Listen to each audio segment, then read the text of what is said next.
Alright, there he is. We did it. He's finally done. What is up, guys? I finally built the HMM Leon Blade Liger. And here it is, in the flesh, complete. So for those of you guys that don't know, I actually have had this kit unbuilt since summer of 2018, where I bought it for myself for a birthday present, and paid quite a bit of money for it, and I'll kind of go into more detail about that as we go. But very excited to finally be reviewing this guy, because it is probably my most sought after HMM that I wanted, and I'm so happy to finally have it and have it built, because as you guys know from the video I did about the Hasbro Red Blade Liger, the Red Blade Liger is my favorite Zoid of all time. And sort of an extension of the Blade Liger in general being my favorite Zoid of all time.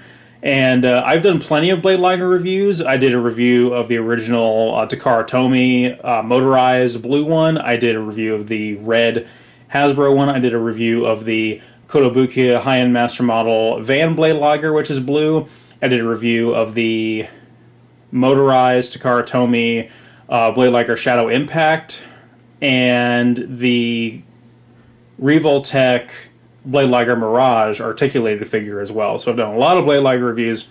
So I'm going to actually skip most of the lore discussion for this video. You guys can watch a lot of the other Blade Liger videos to kind of get my opinion about that. I mainly wanted to talk about the build quality and the construction of this guy more so than anything else, because I just finished it. It's super fresh in my mind, and I really wanted to go in and unpack that, because I feel like I can talk about it on an exceptional level of detail. So before we get too crazy, let me go ahead and just slide this guy out of the way, and we'll take a look at the box art. So really nice box art. It looks fantastic. You can see Naomi's gun sniper up here sniping what appears to be a saber tiger directly behind him. And then there's some wreckage right over here that looks like the Mad Thunder, actually, if you look carefully enough. That's pretty cool little Easter egg there. So I'm actually not 100% sure when this kit was released. Again, I got this in summer of 2018, and I have a feeling that this kit was out of print and hard to find even at that point, because I paid probably $150, $120 for it, which is definitely a lot more than your standard retail price for a Kotobukiya HMM, even one of this size. And so you always run the gambit there of accidentally buying a bootleg, and you have to be very careful of that when buying older HMMs or just any kind of older hobby thing in general, especially from Asian countries, because you're very likely to run into a bootleg. Bootleg HMMs are typically very easy to spot, but we do know that this HMM was made at least within the last couple of years, because it does have the silver Zoids logo up here instead of the red and blue, the old school one, which is still on some HMMs. So I have a feeling this was printed after 2014, but well before 2018.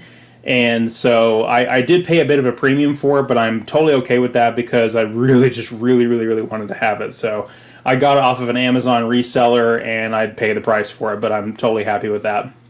If you guys want a Blade Liger nowadays, I probably would not go and seek this guy out, because again, there's a good chance it could be a bootleg. There is the 2020 HMM Blade Liger that just came out, the blue one, which I also have and probably will be building before too long. And that one is pretty modernized. It has a slightly different color scheme than the Van one, and it is just very nice overall. You can probably get that for like $65 before shipping from AmiAmi and HLJ, if you guys keep up with my other videos about the market and where to find this stuff. So in terms of lore, again, you guys already know about the origin story with the Blade Liger and how it was transformed from the Shield Liger in Chaotic Century anime using the organoid system. And then in the anime New Century Zero, we have the Leon character, who originally started out on the Blitz team with a Shield Liger and then abandoned them shortly after the events of the first episode, and wasn't seen until much later in the series when he came back with his own Blade Liger. That Blade Liger, of course, being red. And I always have a problem with the way that Leon utilized his Blade Liger in that anime, because I don't feel like he used it correctly. He used some very different battle tactics than Van did. And whereas Van, it's actually kind of up for debate, and me and my friend Brad were talking about this this past weekend, where Van may actually have been a pretty sucky pilot, But the fact that he had the organoid system just made him OP, because his Zoid was twice as fast and strong as it otherwise would have been. And so you could say that Leon was actually more skilled with his Blade Liger, but again, going up against the Liger Zero, which is your ultimate MacGuffin, instant win, Deus Ex Machina, RX-78 Gundam, essentially, instant win button, as I've said before about the Liger Zero. It took the Liger Zero Schneider coming out to be able to counter this thing.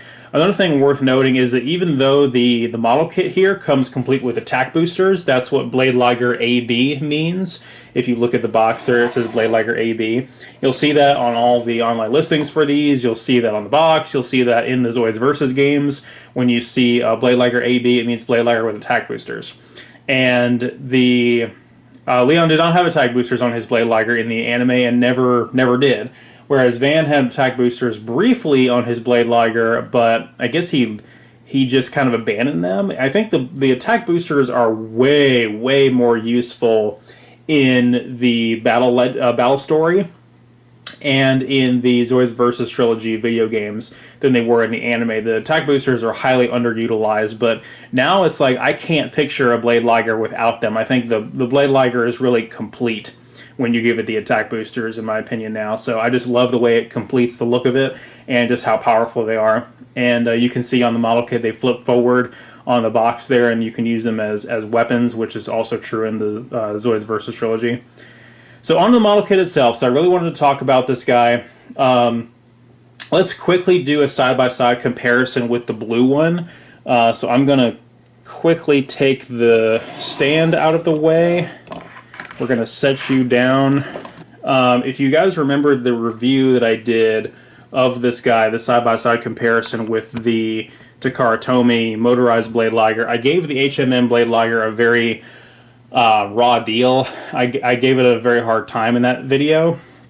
And while I do believe that the more modern Blade Ligers are tooled a little bit better and are just higher quality and easier and better to assemble, I do admit that the vast majority of my problems with this HMM Blade Liger are entirely my own fault.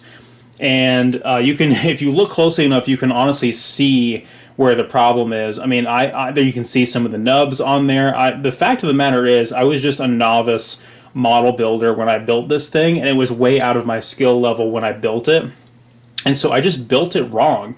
And so I do apologize for giving the Van Blade Liger such a raw deal back then, because I have a large feeling that the majority of the problems I had with it were not the fault of the model kit itself. But you can see up here there's a little gap where you probably can't see on the video. There's a little gap in the white section of the attack boosters there, whereas the attack boosters on the red one are completely seamless.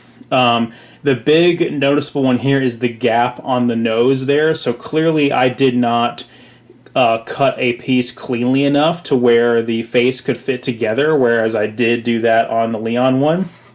There is an enormous amount of glue holding the head together on the Van one. So much so where you can actually kind of see a little bit of discoloring right here around the ear from the glue, and of course it looks even worse on camera because there's a shine coming off of it, so it almost looks pure white right there where my finger was on the camera there. But I promise that's just, it's only slightly off blue. It's just you're seeing the reflection on the video there. The other thing you'll notice is that this piece right here, this little piston on the leg, I didn't even bother with that on the blue version. I don't know what the hell came over me. I just didn't even bother with that. And then there's a couple other things where I had issues with the rubber sockets that are incredibly important when building HMMs. And so what you have is, when you get all the sheets of all the pieces together and you get ready to build your HMM, you'll notice that there's some pages that are called PC, and like normally it goes A, B, C, D, whatever. The pages that are PC are these soft plastic seals. They're like little washers that are meant to be sockets, and they're made out of either rubber or very soft plastic, and they're meant to insulate the joints around the Zoid to make it to where the joints are stiffer and there's a greater amount of resistance with movement. And so what that does is it gives the Zoid stability. It allows it to stand up on its own. It's an incredibly important piece. and I had damaged some of those irrevocably on the blue one here, to the point where one of the feet, I think it's this foot right here, there's no rubber socket in there at all. So if I move this thing the wrong way, the foot will just pop out altogether. I had an issue as well with there's two pegs that go into the socket for the leg at the hind leg back there. There's a joint that moves this way for the articulation. It moves this way, and then the whole thing pivots up and down, and the center of it is a peg where the leg attaches onto it, so you get that full range of motion like an actual hip joint on an actual animal or actual person.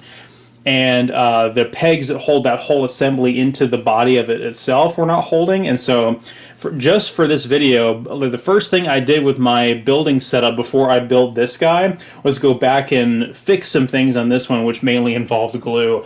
It's not even in my glass display case because when I moved it over here to the new house, it wouldn't even stand up on its own. But again, most of that I feel like is my fault.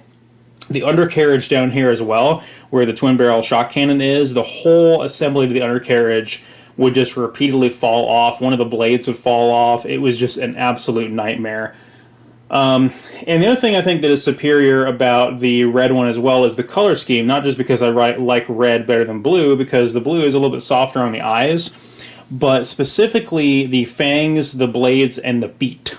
So if you look, the Van Blade Liger has these ugly, just bright yellow feet and fangs and blades, whereas it's more of a off gold tan color on the red one. In addition to that, I compared this to the old Takara Tomy motorized one, and with that one, the fangs and the feet were solid gold, and they were die cast, and so arguably they were way better, way nicer on the old one, which is one of the reasons why I gave the HMM such a hard time. The motorized Blade Liger Shadow Impact also has the die-cast feet and fangs as well, whereas the English Hasbro one did not. Before I put the stand back up, I want to do another comparison with the Hasbro Red Blade Liger to kind of illustrate something about the color. Okay, so here is the HMM Blade Liger next to the Hasbro Blade Liger. I don't want you guys to be shocked by the difference in the color here, because some of this has to do with the lighting, because I've got very intense, very soft light on this, but here we go. Yeah, so the Hasbro one is a much... Actually, you can't see it on the video all that well, but you can definitely see it in real life a lot better, but the Hasbro Blade Liger is a much brighter red, almost to the point where you would be forgiven for believing that this red is a little bit faded, but it actually isn't. This is pretty much exactly the way that it looked when it was brand new. These are still on buyout status, by the way, if you guys haven't been following my market watch. You can't find these anywhere. They're completely gone. I think somebody must have done some kind of buyout where they tried to buy up all of them on the market to artificially inflate the value of it, but that remains to be seen. So the red on this one is much darker, and I noticed when I first opened the box and I saw the color of the red, I was a little bit put off. I was like, I don't know if I like that. It's like a darker red. It's almost like a fire truck red. It reminds me of other like generic red toys with the way it's the red molded plastic, and I wasn't crazy about it, but after finishing it, it has grown on me quite a bit. I think that it will generally age a lot better than this one will. Like this still looks fantastic, but you compare the two side by side, and this one is a lot better on the eyes. But the whole package together, a lot of the pieces that are black on the blue Blade Liger are sort of a off gray on the red one. This is true for both versions. And so when you put the whole package together with the red and the white and the gold and the gray and the black, everything really fits nicely together and it does look good. So my previous apprehensions about the color on this guy are mostly resolved. And I did say before I was complaining about the color on the blue HMM one. The 2021 does fix those problems with the color. So the blue is a slightly lighter blue, but the teeth and the claws and the blades are closer to this color. They're not that ugly yellow. So I'm going to go ahead and take the Hasbro one away and we'll continue. This right here is how I knew that this one was built much, much better, and it was a lot more stable, because with all the Hasbro ones, I kind of delicately pick them up by their abdomen like that, and I try to do the same thing with the HMMs, but the old HMM just falls apart on me. I can pick him up. Not a single joint is moving. Nothing's falling off. Perfectly stable. Good kitty. So, and I think what the moral of the story is that, I guess the analogy goes, if your only tool is a hammer, then everything looks like a nail. Basically have the right tools for the job and actually build the thing correctly before you go and criticize it. My friend, side note, because I just saw the gun sniper in the background as well, my friend, I actually had a HMM Naomi gun sniper kit, but it was a gift from my friend Jeff, and so he has that now, and hopefully he'll let me see the finished product one day, and I'll be able to do a review on it, because these two would look so badass side by side. So I want to talk a couple more things about the build complexity a little bit. So the attack boosters were really annoying to assemble, trying to get everything to line up correctly, and this one right here was actually warped when I tried to put it together. And so the fact that all the sockets, everything are together is what's keeping it together, but in the box it was actually warped. The feet are one of the most annoying things to put together, because you have every single toe is two pieces together with a rubber socket pin through it in order to give it articulation when it lines up with the rest of the foot. I did not manage to snap one of the fins on this piece right here, and the blue one is broken. You probably didn't get a chance to see that in the video. I guess I can illustrate the attack boosters properly this time. You get to open it up like that, and the booster slides out like so, and you get the booster effect like that. And then you have this range of articulation where the attack booster rotates.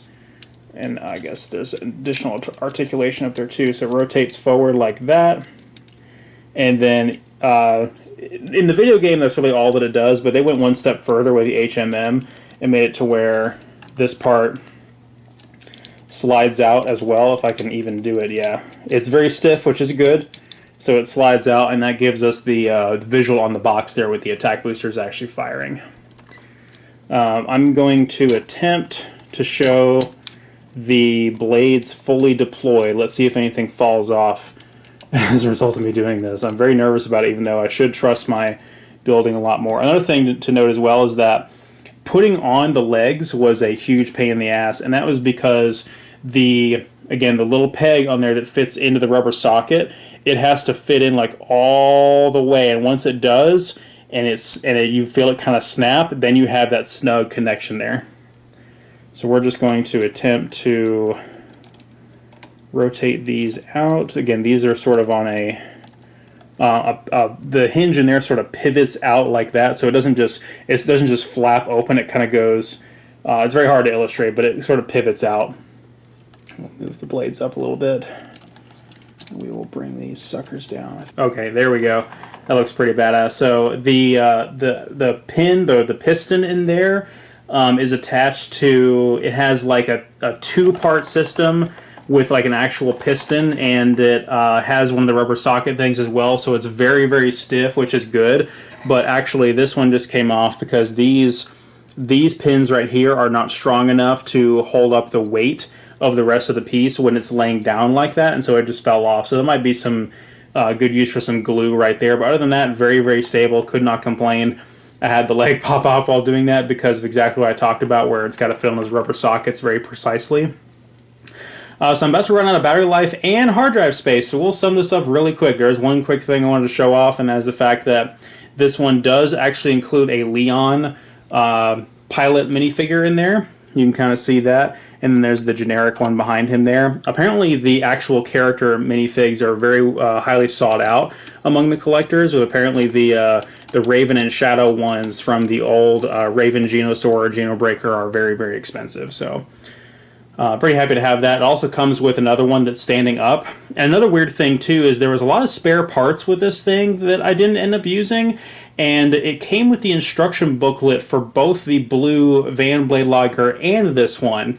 I started building with the blue Blade Liger instruction booklet thinking they just copied, made more copies of it, and then I got deeper in the box and saw the instruction manual for the red one. I'm like, that's really strange.